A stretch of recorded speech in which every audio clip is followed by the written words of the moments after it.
Agilus diagnostics brought to you by special report. स्वतःला test करत रहा। देवेंद्र फडणवीस सरकारचा शपथविधी झाल्यानंतर आता मंत्रिमंडळ विस्ताराकडे नजरा लागल्या। 11 किंवा 12 डिसेंबरला मंत्रिमंडळ विस्तार होण्याची शक्यता व्यक्त केली जाते। तर गृह खात्यासाठी आग्रही असलेले उपमुख्यमंत्री एकनाथ शिंदे यांना भाजपने 3 नव्या खात्यांचा प्रस्ताव दिल्याची माहिती मिळते। पाहूया त्याच संदर्भातला हा स्पेशल रिपोर्ट। विस्ताराच्या संदर्भात मला असं वाटतं की जवळपास आमची प्रक्रिया झालेली आहे। माझा स्वतःचा अंदाज असा आहे की नागपूर अधिवेशनापूर्वी आम्ही विस्तार करू। मुख्यमंत्री आणि 2 उपमुख्यमंत्र्यांचा शपथविधी झाला आणि आता मंत्रिमंडळाचा विस्तार 11 किंवा 12 तारखेला होण्याची शक्यता आहे। 16 तारखेपासून नागपुरात हिवाळी अधिवेशनाची सुरुवात होणार आहे। त्याआधी मंत्र्यांचाही शपथविधी होईल। मंत्रिमंडळासंदर्भात अंतिम शिक्कामोर्तब करण्यासाठी मुख्यमंत्री देवेंद्र फडणवीस आणि शिंदे अजित पवारांची बैठक होणार आहे। त्याआधी राष्ट्रवादीची प्रफुल्ल पटेलांच्या निवासस्थानी अजित पवार आणि तटकर यांची बैठक झाली, ज्यात 7 कॅबिनेट मंत्री आणि 3 राज्यमंत्र्यांची नावं निश्चित झाल्याची माहिती आहे। अजित पवारांच्या राष्ट्रवादीला 10 मंत्रिपदं मिळण्याची शक्यता आहे, ज्यात उपमुख्यमंत्री अजित पवार अर्थ खात्यासाठी आग्रही आहेत। छगन भुजबळ, धनंजय मुंडे, धर्मराव बाबा अत्राम, आदिती तटकरे, अनिल पाटील, माणिकराव कोकाटे, संजय बनसोडे, दत्ता मामा भरणे, इंद्रनील नाईक आणि संग्राम जगताप यांची नावं मंत्रिपदासाठी आघाडीवर आहेत। महाराष्ट्रात एकूण 43 मंत्रिपद आहेत आणि महायुतीच्या आमदारांचं संख्याबळ तब्बल 230 आमदारांचं आहे। त्यातही एकट्या भाजपचेच 132 आमदार असल्यानं मोठा वाटा भाजपचाच असेल यात शंका नाही। मात्र राष्ट्रवादीपेक्षा आमच्या आमदारांची संख्या जास्त असल्यानं आमचे मंत्री राष्ट्रवादीपेक्षा अधिक असेल असं शिवसेनेच्या नेत्यांकडून बोलणं सुरू झालंय। 2 नंबरचा भाऊ नक्कीच आहे की शिंदे साहेबांचे। शेवटी मोठा भाऊ आणि लहान भाऊ हे बोलण्यासाठी आहे, पण राजकारणामध्ये नंबर्स बघितले जातात। म्हणजे संख्यावरून मंत्रिमंडळामध्ये पण दिसेल नक्की आहे। शेवटी राजकारणामध्ये किंवा आपण जे आता मंत्रिमंडळ जे बनेल ते संख्याबळावरच ठरवलं जाईल ना। मग त्या संख्याबळानुसारच आपल्याला सगळी मंत्रिपदं मिळतील। अजित पवारांपेक्षा जास्त मंत्री तुमच्या पक्षाचे असतील? नक्कीच येतील, नक्कीच येतील, का नाही येणार। जो नियम भाजपाला लागलाय तोच नियम शिंदे साहेबांसाठी लागला पाहिजे। जेव्हा एकाच पक्षाचं सरकार असतं त्यावेळेला सुद्धा आपापसात असलेले आमदार ज्यांना मंत्री व्हायचे आहे त्यांच्यामध्ये सुद्धा धुसफूस असते। आता हे तर 3 पक्षाचं सरकार आहे, त्यामुळे प्रत्येक पक्ष जो आहे आम्हाला एवढी मंत्रिपदं पाहिजे, अमुक एक खाती पाहिजे आहेत याच्यासाठी आग्रह धरणार आणि हे आग्रह धरल्यानंतर जे आहे तिन्ही पक्षाचे जे नेते आहेत ते एकत्रित बसून चर्चेतून त्याच्यावर मार्ग काढतात आणि चर्चेतून जेव्हा मार्ग काढायचा असतो तेव्हा थोडासा वेळ लागतो। दररोज स्वतःला टेस्ट करत राहिलं पाहिजे, कारण टेस्ट करूनच मनुष्य बरा होतो। म्हणूनच जेव्हा हेल्थ टेस्टचा प्रश्न येतो तेव्हा मी विश्वास ठेवतो भारतातील सर्वात मोठ्या डायग्नोस्टिक कंपनीवर, एजिलिस डायग्नोस्टिक्स। स्वतःची टेस्ट करत रहा। तर संजय राऊतांनी खाते वाटपावरूनही 3 नेत्यांमध्ये रशिया युक्रेन प्रमाणे युद्ध सुरू झाल्याची टीका केली आहे। महाराष्ट्राचं दुर्दैव आहे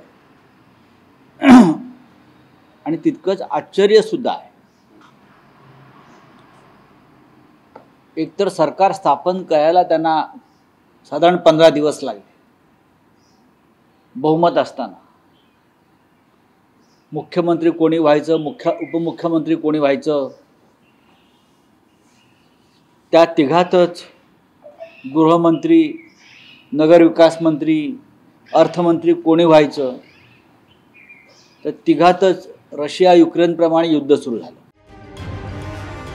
भाजप स्वतःकडे 21 ते 23 मंत्रिपदं ठेवू शकतं, तर शिंदेच्या शिवसेनेकडे 11 ते 12 मंत्रिपदं जाऊ शकतात। मुख्यमंत्री फडणवीस आतापर्यंत स्वतःकडे गृह खातं ठेवत आले, त्यामुळे यावेळी ते काय करतात हे दिसेलच।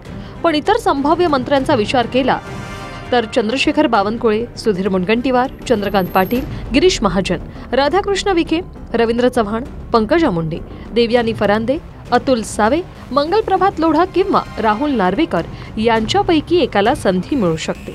जयकुमार रावल, राहुल कुल, नितेश राणे, आशिष शेलार, संभाजी निलंगेकर, शिवेंद्रराजे भोसलेंची नावं चर्चेत आहेत। शिंदेच्या शिवसेनेचे आधी 40 आमदार होते, आता ही संख्या 57वर गेली, त्यामुळे शिवसेनेत अधिक स्पर्धा आहे. एकनाथ शिंदे गृह खात्यासाठी आग्रही आहे, मात्र भाजप गृह खातं शिंदेंना देण्यास तयार नसल्याची माहिती आहे. त्याऐवजी महसूल, नगरविकास आणि सार्वजनिक बांधकाम खातं या 3 खात्यांचा पर्याय दिल्याची माहिती आहे. मंत्रिपदासाठी इतर नेत्यांचा विचार केल्यास गुलाबराव पाटील, दादा भुसे, उदय सामंत, शंभूराज देसाई, तानाजी सावंत, दीपक केसरकर, भरत गोगावले, अर्जुन खोतकर, संजय शिरसाट, योगेश कदम, बालाजी कणीकर, प्रकाश सुर्वे, मंगेश कुडाळकर यांची नावं अधिक चर्चेत आहेत.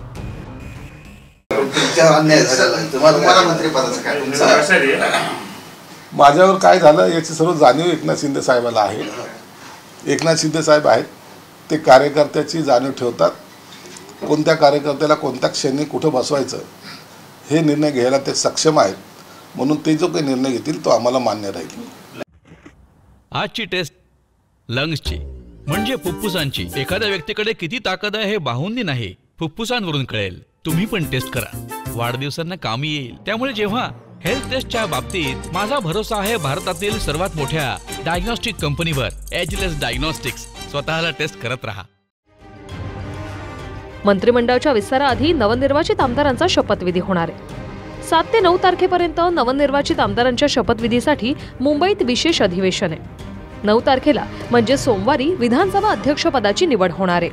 आमदारांना शपथ देण्यासाठी हंगामी अध्यक्ष म्हणून भाजपच्या कालिदास कोळंबकरांची निवड झाली. कोळंबकर सर्वात सिनियर आमदार असून 9 वेळा आमदार झाले. पूर्णवेळ अध्यक्ष म्हणून किंवा एखादं मंत्रिपद मिळावं अशी अपेक्षा आहे आपली? पूर्णवेळ अध्यक्ष तरी एक तुम्हाला सांगू, शेवटी आज 9 टर्म मी केलं, वर्ल्ड रेकॉर्ड मी केलं आहे. माझे पण काही अपेक्षा आहेत ना, ते माझे ह्या ज्या अपेक्षा आहेत त्या पक्षांनी कराव्या अशी माझी पक्षाला विनंती आहे. गेल्या महायुतीच्या सरकारमध्ये 2.5 वर्ष राहुल नार्वेकर विधानसभेचे अध्यक्ष होते, पण यावेळी नार्वेकरही मंत्रिपदासाठी इच्छुक आहेत. त्यामुळे कोणकोणत्या आमदारांच्या गळ्यात मंत्रिपदाची माळ पडेल 11 किंवा 12 तारखेला कळेल. Bureau report, TV9 Marathi.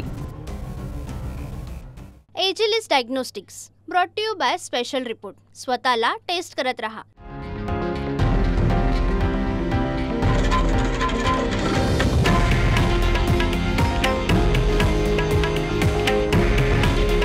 हे आहे देशातील नंबर 1 न्यूज नेटवर्क आणि आपण पाहत आहात TV9 मराठी. काळजी तुमची, हित महाराष्ट्राचं.